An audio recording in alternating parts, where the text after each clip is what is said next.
There are instances when a piece of legislation just might open the door to the miracle that someone is praying for. Hey, and welcome back to Compass, finding spirituality in the everyday. My name is Ryan Dunn. In this episode, I'm joined by Reverend Ben Roberts, who is Director of Social Justice Ministries at Foundry United Methodist Church in Washington, D.C. Ben shares a behind-the-scenes look at his unique role, balancing hands-on outreach like feeding programs and ID assistance with community advocacy and city council engagement. The conversation that we have dives into the intersecting worlds of faith, justice, and practical support, especially for those experiencing homelessness. Ben opens up about how spirituality fuels his work, the power of community, and the importance of seeing and serving those often overlooked in our cities. Along the way, you're going to hear about the real challenges posed by recent policy changes in DC, stories of hard-fought victories, and how every person can play a part in creating meaningful change. Whether you're new to the world of social justice or looking for hope and inspiration in tough times, this episode should help us imagine what's possible when we look at faithfully removing roadblocks to answering someone's need-based prayers. If conversations like this are interesting or valuable to you, I'd appreciate it if you hit the subscribe button on Spotify, Apple Podcasts, YouTube, whatever platform you might be hearing this broadcast upon. It's also really helpful to leave a little review. For example, on Spotify, you hit that little star button and give us a 5-star rating or, well, whatever you feel we've warranted. So thanks so much for that. Now, I've known Reverend Ben Roberts for several years. We were ordained as deacons together a while back, but I didn't know much about his backstory prior to our paths crossing as adults. So thankfully, he shares some of that with us and what led him into his unique expression of ministry in Washington, D.C. So let's get to know Ben a little bit better and hear about how faith is moving from the sanctuary to the streets here on Compass. Ben, first, thanks for joining us on Compass. I'm guessing that not every church or every church member is familiar with the Director of Social Justice Ministries, and I know that's just one of the hats that you wear at Foundry United Methodist Church, but can you paint a picture for us what the role of Director of Social Justice Ministries looks like? Yes, certainly. Glad to be with you, Ryan. So my ministry here at Foundry, I've been here now 12 years, and I started as the Director of Social Justice Ministries in 2013. Foundry's fortunate to be able to have a full-time position like that, but basically what it looked like is caring for all of our direct service efforts. And when I say direct service, you think about feeding programs, clothing programs, going out cooking at different places, doing our service days out in the community, picking up trash, whatever it happens to be, anything that's going to meet an immediate physical need that somebody has.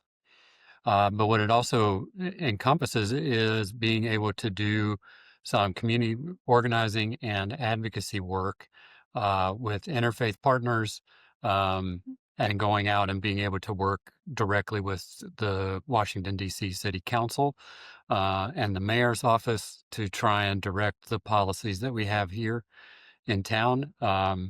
We have been particularly focused on chronic homelessness over these years, and then ID policy, which we can talk a little bit about because of one of our direct service programs that does non-driver's IDs and birth certificates. And every once in a while, we'll do something federal, either with GBCS, or if once in a while something else will pop up, like an ID policy moving through Congress or something. We'll go and we'll try and make sure that there's a voice there as well. I, I don't know as though we've ever had this conversation, and I'm just kind of curious about it. You're ordained in the United Methodist Church, and I'm wondering, like, what kind of came first? What was the horse and what was the wagon? Was it the ordination that then brought along with it this pursuit of social justice, or was it you were really passionate about the work in advocacy, and then that led you into the ordination? Yeah, concurrent probably, All right. but they were you think middle school age. And luckily, and we're both from North Carolina Conference. The conference had a great youth program when I was growing up, and one of the events was called our annual conference session, and it was the chance for the high school kids to get together and write resolutions, pick up a topic, say here's what we feel about it, debate it amongst each other, vote on it, pass it, and send it off to elected leaders. And that kind of laid a foundation for me that we have a voice, we have something important to say, and the church cares about things. The church isn't just about getting us to do the right rituals. It's not about just getting us to, I don't know, say Jesus 10 times. It's about having an impact. Our Wesleyan tradition calls us to have a social witness as the church, and that's what I was brought up in. So that is what kind of got me going. I had a sense that whole time of something about um, ordination or church leadership, but it's also the case in probably in a lot of conferences, but in North Carolina, the sense growing up was there are elders and there is Duke University and there is not much else. Right. And it took a while. It takes a long time to figure out that those aren't the only options. Mm. The deacon order as an ordained piece, it hasn't been around that long, 96. So people are still learning how to talk about it even at this point. But as I got clarity that I wanted to do something about faith in the public square, that's what kind of put my attention on there being a seminary in Washington, D.C. I was an undergrad. I pulled a book off of the shelf in one of my classrooms that just happened to list all of the Methodist schools. And I was just flipping through that book and I found Wesley. And I was like, oh, well, if there's a seminary in D.C., then that's probably a good place to do some learning around faith in the public square. So all along, you were thinking a part of your ministry, so to speak, was going to be like showing up to city council meetings. Something like, I think I was a little more grandiose when I Probably. was coming up. More like organizing actions on the steps of the Capitol, probably. Probably, yeah, and because I was familiar with what GBCS did, right? And so if I had known better, if I had better questions to ask, maybe when I was younger, maybe I could have figured it out earlier. But I had zero intention. This still cracks me up a little bit, but I had zero intention of ever working in a local church, Mm. and I have now been here in this local church for 12 years, and basically my entire adult ministry. Yeah. One of the ministries that has been sponsored through the church, you've already talked about, is Foundry's ID ministry. And I would love for you to paint a picture for us about how that works and maybe even naming why obtaining proper identification is such a crucial step for somebody that's in a vulnerable position regarding like housing, healthcare, or employment. Absolutely. So we do have the ID ministry. Its main purpose is to help get you your birth certificate, social security card, or non-driver's ID.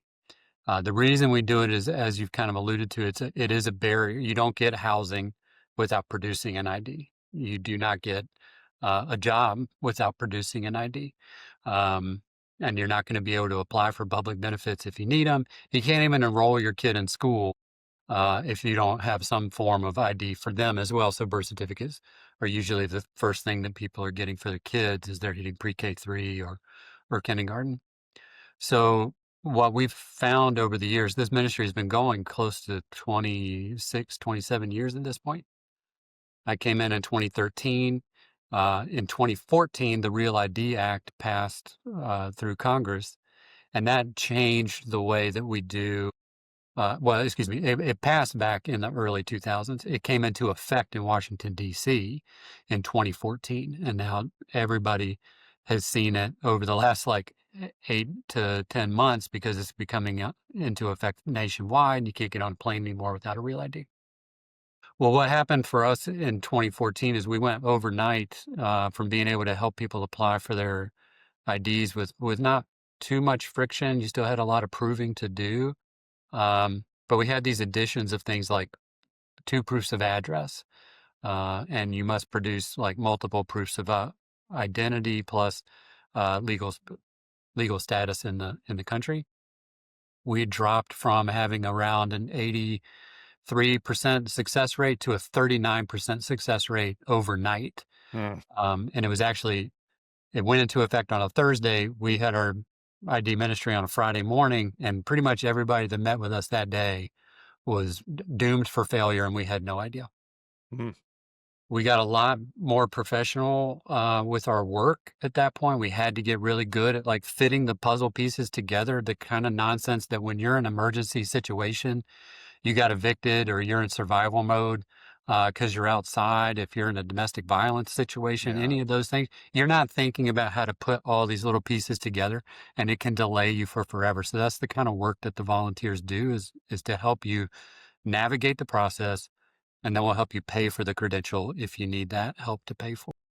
Mm. Right. Yeah. In those situations, you're not thinking about grabbing the birth certificate before you go, or No, and a lot of time, and like a domestic violence situation, credentials and IDs are one of the things that the abusive partner usually holds over the rest of the family, basically. So we have to work really hard to help people replace that. well, we're recording this in mid-September of 2025. The events leading up to this time in history around Washington, D.C. has been that the National Guard has been uh, sent in what's been proclaimed as an emergency situation. We can get into all of that. But my first question regarding that is, has this presence disrupted your ministry in that regard? Yeah. So the biggest disruption, again, we do a lot of work on chronic homelessness. And when you're working with an unhoused population at all, one of the hardest things to do is stay in contact with people. So even if you've got somebody who's really well put together, they're not suffering from like compounded stress and trauma, they're not having mental health issues, whatever. Even in the best case scenario, keeping in contact with somebody is the thing that delays people probably the most. You lose your phone, your stuff gets thrown out, you have to move from site to site. So anytime that's in play, it makes it harder. So what we saw immediately as they kind of made it a priority to what they call it clearing encampments, and this is something that the city does. The city of Washington, D.C. does this. The White House just kind of said they want to make it even more of a priority because there were tents near like the Kennedy Center or down near the State Department. The reason people go to those places is because, shelters can't take, they will not take everyone. Mhm. If you're married, there's not really shelters for you. We have one, and it just came online this year, and there's not enough space. If you have a pet, shelters will not take you. And then shelters are frequently overcrowded. They're not the cleanest places in the world. They're not the safest places in the world. You're basically tossed into a room with at least 4 other people that you've probably never met, some of whom may be experiencing really serious mental health issues. Others might just not like you. We see it a lot across race and ethnic lines where folks don't get along or they get targeted because of that. We see people have their belongings stolen, and then the shelter process, especially the low barrier shelter process, is kind of lined up around 4 p.m. To get into a shelter that doesn't open until like 7 p.m. And then you have to pack up all your stuff the next morning at 7 a.m. And be out of there, and then find something to do with yourself all day. They're not centrally located. Some of them have services, some of them don't. So when we see this disruption come of like encampment clearing, people lose belongings. Mhm. They lose really critical elements like cell phones, and they get moved away from the places where we know to find them. Yeah. So we have street outreach teams, we have caseworkers. We generally know where somebody is until they get pushed off the spot. And one of the big problems and this is pre the emergency declaration, one of the biggest problems is people may not get full notice that a clearing is coming. The Mm, city had usually been good about giving multiple days worth of notice. But what we found out in this emergency is the city came around. Washington Circle is the area that I'm thinking of. This is in Foggy Bottom, near George Washington University Hospital. Um, and like a hospital is a great resource to have if you need it. But so Washington Circle was given notice. They were basically told it was on a Thursday. They were told, "Hey, this coming Monday we'll be back to clear you out." This is Friday night, excuse me. mm, Monday we're coming to clear you guys out. So that's notice at least. yeah. But what they did was they actually came back about 8 hours later on Saturday morning. Oh, And there was only one person still in their tent at that time. Because what you do during the day is you go find food. yeah. You go meet with your caseworker. You go get a shower. You take care of yourself. So there was only one person actually present in their tent. That person was allowed to kind of pack up their belongings. Anybody else's stuff was just tossed in the garbage truck and drove off. So there's no telling um, right away from that who lost what. Yeah. But I've seen it plenty of times, like critical documents, phones, things that you need get tossed, and it just delays you further and further. So that in that way, we're massively disrupted. The other piece is we don't know where those folks go next. So we used to Right. find Yeah. you here. Now, where are you? We don't know if Hmm. you went to shelter. We don't know if you slipped over into Virginia or Maryland. We don't know if you just kind of got pushed up north into the residential neighborhoods, which is what we've seen a lot here, like at the church. We kind of had an aberration there prior to the emergency where we didn't have people sleeping on our steps for multiple weeks. It's rarely like that here, but Okay. we didn't have people sleeping on our own steps for a really long time until the emergency was declared. Now I've got new people out there that I'm meeting for the first time. That fine. Hmm. We have rules around it, but we try not to run people away. I meet with them.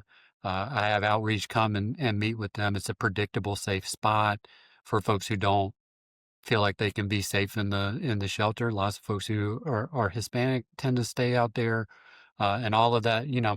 We've got some parameters around it, and people are good neighbors with us. Um, but that we weren't having that for a little while until the emergency was declared. And what we see now in our neighborhood is individuals on little corners, which just adds weight, and individuals over in parks where we had never actually seen people before. And it adds weight onto the outreach workers because now they're spread out geographically, and Yeah. you're doing a lot more literal legwork to try and go find and keep track of people. And there's no guarantee they're going to be there more than one night. So it makes everything hard. In a best case scenario, how long does it take for somebody to get the identification that they need? Yeah, best case scenario is about a month.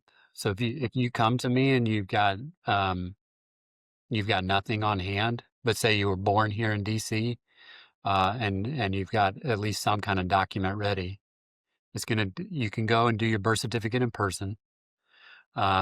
You can apply in person for your Social Security card, but it'll get mailed. That's up to 14 days.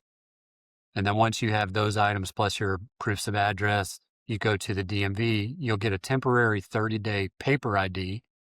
And this is probably pretty uniform across the country at this point.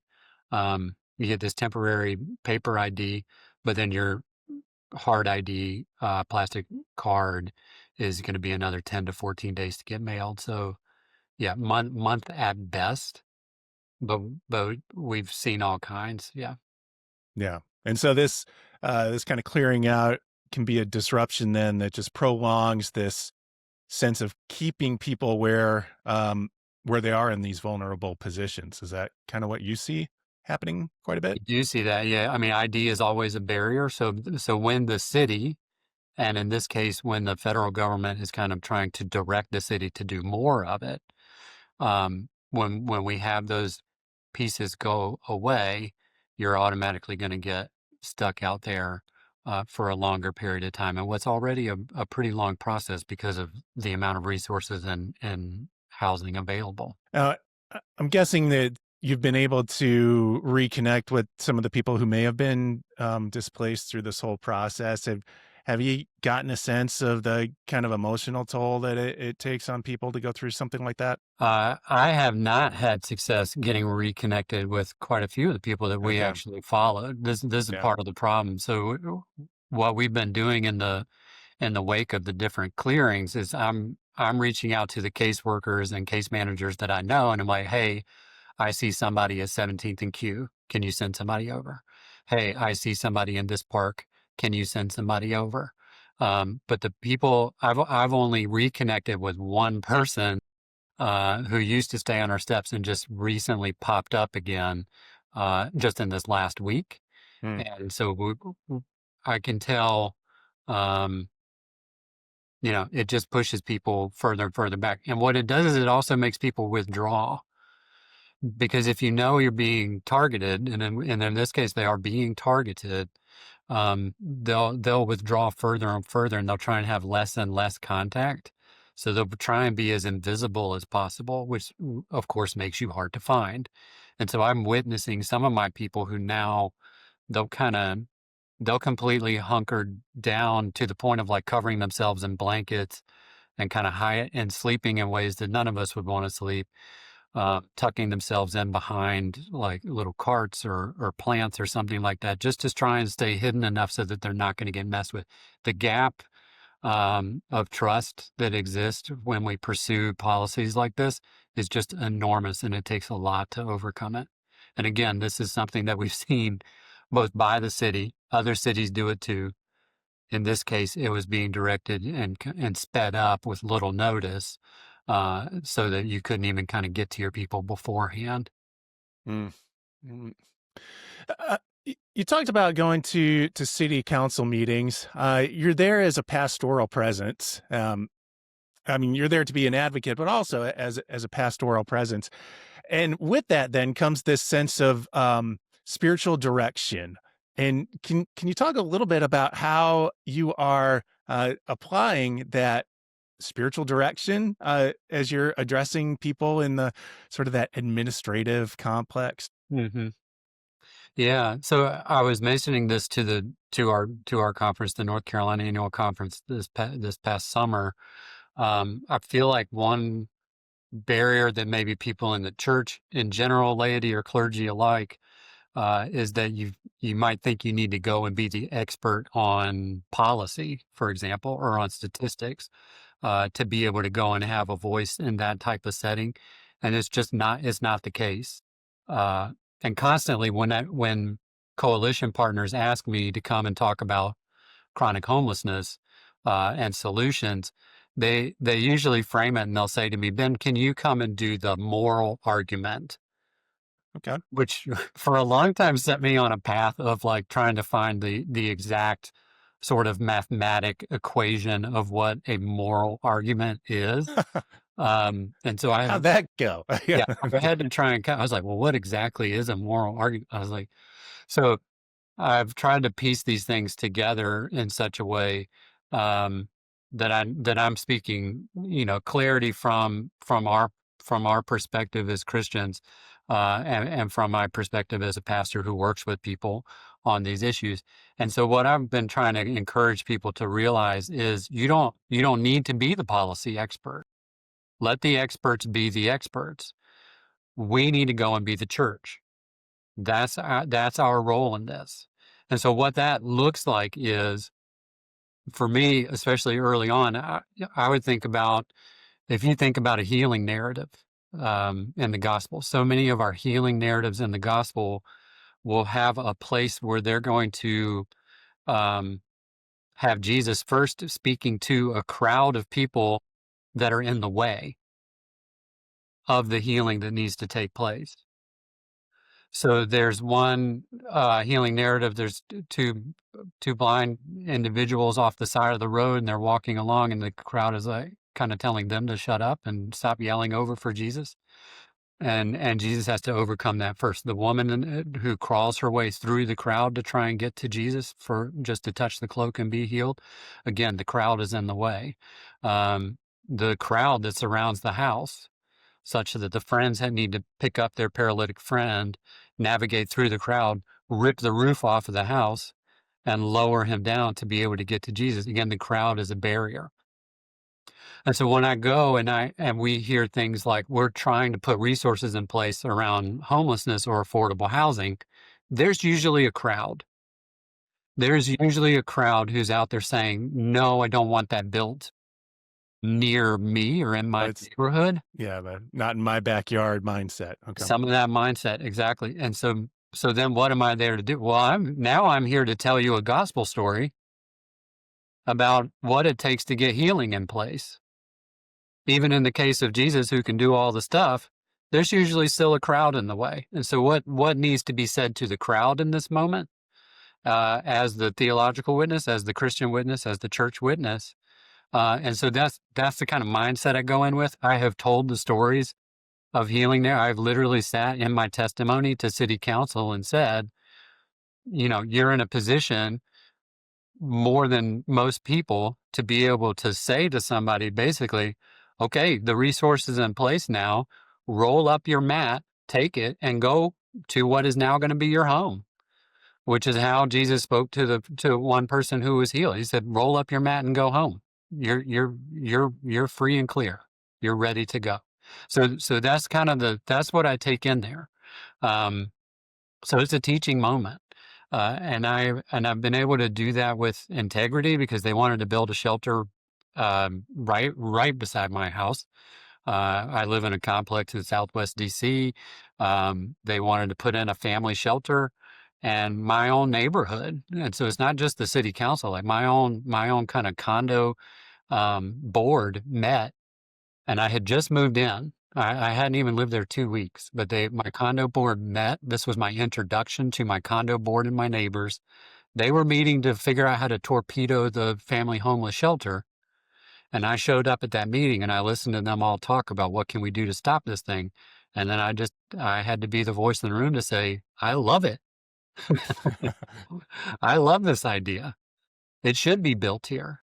I work in the shelters where we're warehousing families. I know the conditions that they're dealing with. We had an individual disappear from the DC General Shelter, which was an abandoned hospital, and we needed a change. And so I was there with my neighbors and then with my council members to be able to say, no, the thing that needs to happen, and it can happen right here in my own backyard, please, is better, safer shelters that people aren't going to be impacted the way that they're being now. So this is what I take in there. The other piece that we know that other groups just don't know and they can't bring, the experts can't bring this, is that when I'm meeting with people through our feeding ministries, through our clothing ministries, through our ID ministry, I'm hearing their stories. I'm asking about what they're praying for. This is the pastoral end, not the theological end. Yeah. I know that they're praying for jobs. I know that they're praying for housing. These are the prayers they are sending up to God. These are the prayers they're asking me to hold with them. I walk into a city council member's office and I'm talking with their staff or I'm talking directly with them. I can directly say to you, you have the power in this moment, more than me and more than any of these experts and caseworkers, to help answer somebody's prayer. God puts tools. Jesus encourages us to be the hands and feet. You have that power right in this moment with your vote, with your policy, to help answer somebody's prayer. The other groups can't say that. We can say that as the church because those are the stories that we get. So that's what it looks like for me when I'm going into these settings. I try my best to stay on top of the policy and on the stats and the statistics and the need and everything else and best practice. But what we're best positioned to do is to be the pastoral presence in that way and the theological and Christian witness in a way that really moves the ball forward for people's prayers, for their safety, for their practical needs, for meeting those mercy and justice needs that our communities have. Sounds a little bit like you were in the minority in terms of that shelter going in near your house. Is that project moving forward? Yeah. Oh no, it got built. Oh, great. Okay. It went back to the drawing board. What ended up happening, and people should take encouragement here. It doesn't take that many voices to go and be positive on this. Usually, when a project like that comes up, well, it doesn't matter if it's a project like that. Usually, on any policy proposal, council members, elected leaders, they usually only hear from angry people who don't want it to happen. It, People who are in favor of something don't tend to show up, and that's a problem. So don't let it be. Don't think it's a foregone conclusion that, hey, just because this is it's a moral thing to do, it's the right thing to do, that's going to go through. Like, people still need to hear support for something, not just the negative voices. So what ended up happening in that case, is I didn't sit there and slay Goliath or something. What ended up happening was that our community, both my condo community and then my wider neighborhood, said, let's take one more look at this and find a solution. Hmm. And what Okay. ended up happening is it moved not even one block, not even one block. It moved half a block south of its original proposed site. Okay. That's it. Like, there are, like, you can find ways forward if you're willing to talk to each other. Hmm. People aren't Cool. always especially right now, they're not willing to talk to each other. You can find a way forward. So all we needed to do was move it a half a block south. Hmm. We were good to go, and the space got built, and it's been up and running, probably close to 9 years now. Oh, all right. All right. So wonderful. Well established. Cool. Um, I, I was asking about that because there can be there's those moments of success and you need to hang on to those. There's plenty of not failure, but setbacks, disappointments that come along with work like this as well. In any profession, people are always encouraged to keep some kind of affirmation file, right? Like, oh, you keep that email that congratulates on something, or you tuck away that story where you really hit the mark and had success. And I'm wondering if there is a story that you kind of keep tucked in the mental library that you can go back to when you feel like, man, today's gonna not be good. I need this motivation and a sense of hope. I'm glad you asked that. Right. Okay. So once in a while, I got to, we all have pastor friends. We do stuff for each other. I've had a pastor friend who once in a while he'll need to use my office for something. Actually, I'm going to call him out. His Reverend Scott Bostic. He's a member of the Baltimore Washington Annual Conference. He serves a church in Baltimore right now. Every once in a while, he would need to use my office for something, or he covered a wedding for me when my second child was born. It just happened to fall that way. But when he uses my office, he'll do stuff like this. He'll walk around in my office and he'll put little, can you see that? He'll put little Post-it notes. There we go. He'll Yeah. stick them all over the place. So say people like you. People like you, right? So, as annoying, and I mean, he'll put way too many of them, so I get rid of most of them, but I'll leave a couple just to give me a little smile. Yeah. I'll do that. But I'm glad you asked, because this weekend, actually, I had to preach this weekend at Foundry, and I had to preach on serve joyfully, which I'm not in a joyful mood Yeah. right now. It's not fun right now, like military occupation, all this other stuff, my homeless people getting bounced around. I'm not happy, as it were, mood Yeah. wise.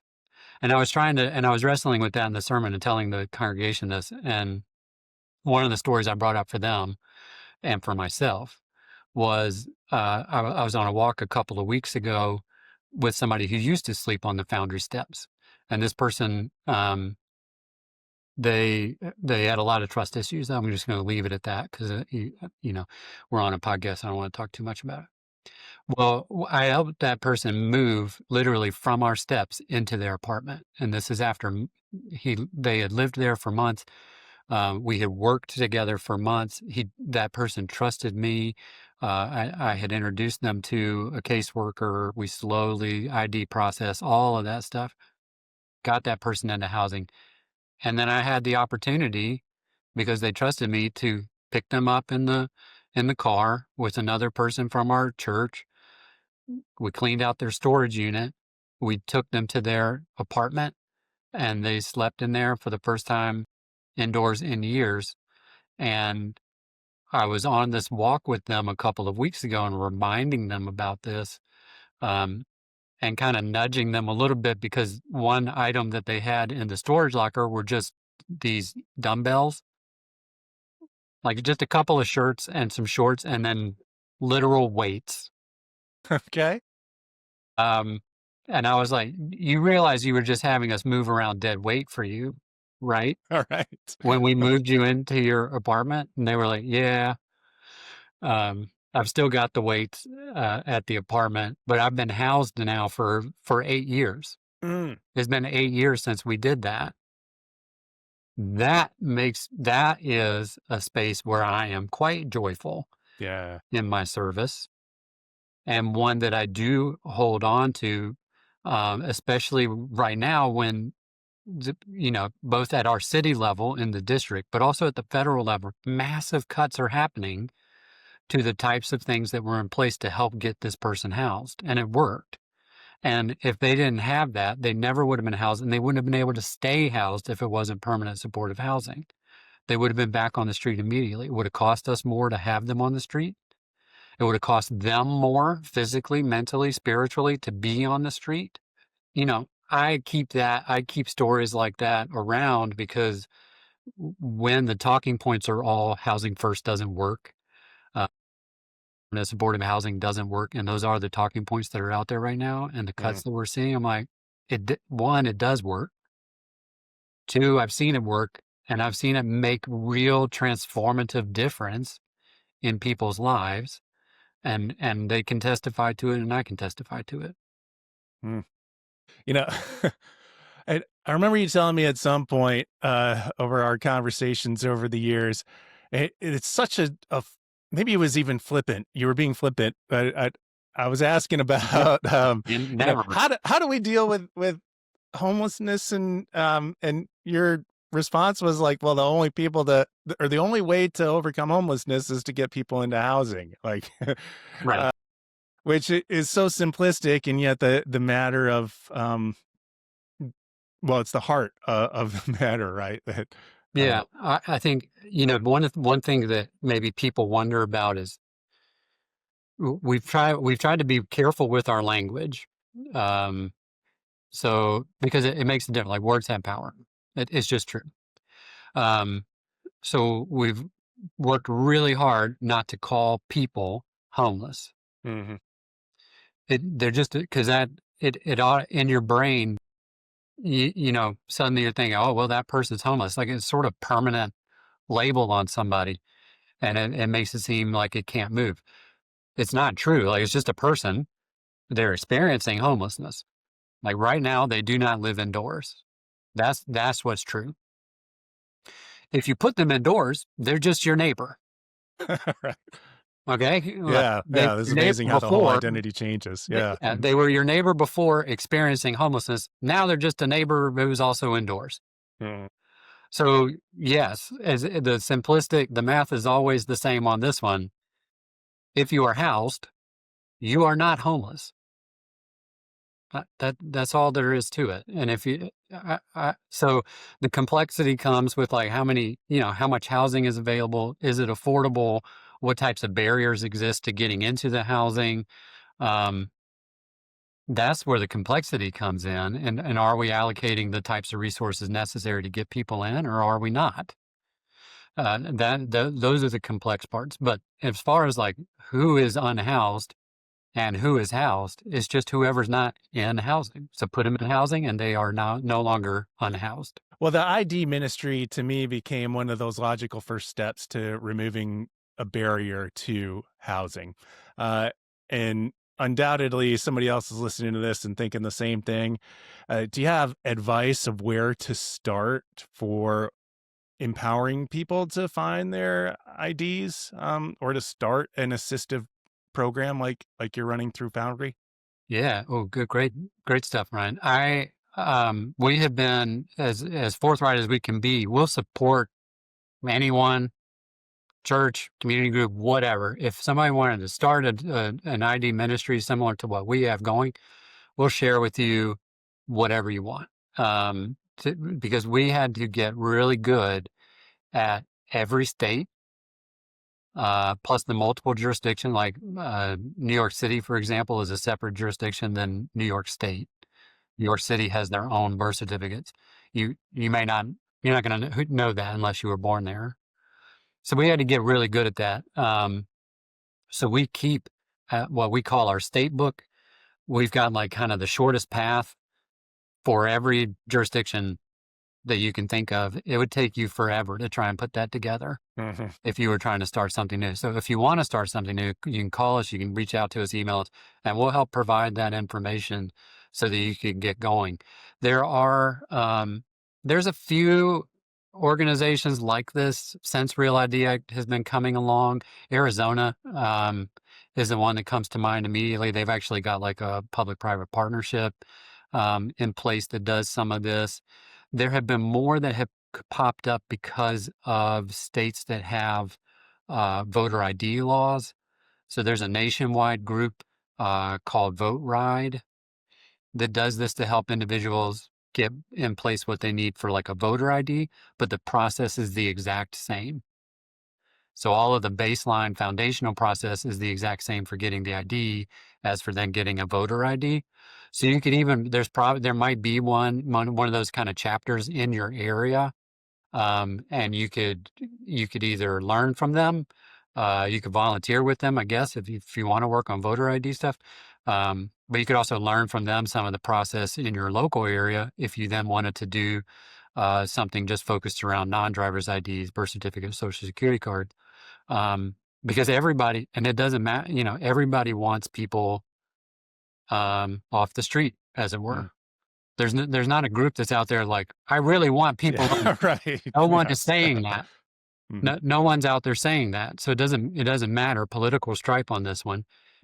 We disagree a little bit about how best to do it, but everybody wants it to happen. Yeah. ID is going to be a barrier either way, whatever route you choose. ID is a barrier either way.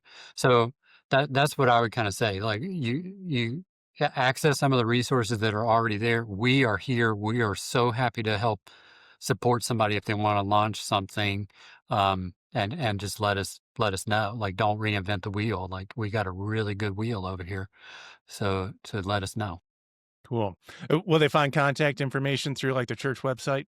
Church website, absolutely. Otherwise, it's just ID Ministry at foundryumc.org. Perfect. All right. Well, Ben, always good to talk to you. Thanks so much for giving the time this morning. 100%, Ryan. Thank you for reaching out. Blessings on you and your continued ministry as you share the story for us. Appreciate it. Thanks, man. That wraps up this episode of Compass, Finding Spirituality in the Everyday. If you would like to dive deeper into anything that we've talked about today, be sure to visit our website at umc.org/compass. You'll find episode notes, helpful links, and even more episodes that you can check out right there. A big thank you goes out to the amazing team at United Methodist Communications for making this podcast possible. We're grateful for the support and dedication behind the scenes. And of course, if you haven't already, we'd love for you to subscribe, rate, and review Compass wherever you get your podcasts. It only takes a moment. It really helps more folks find the podcast and for us to connect with more people to talk to. Thank you for listening. We'll see you next time. Peace.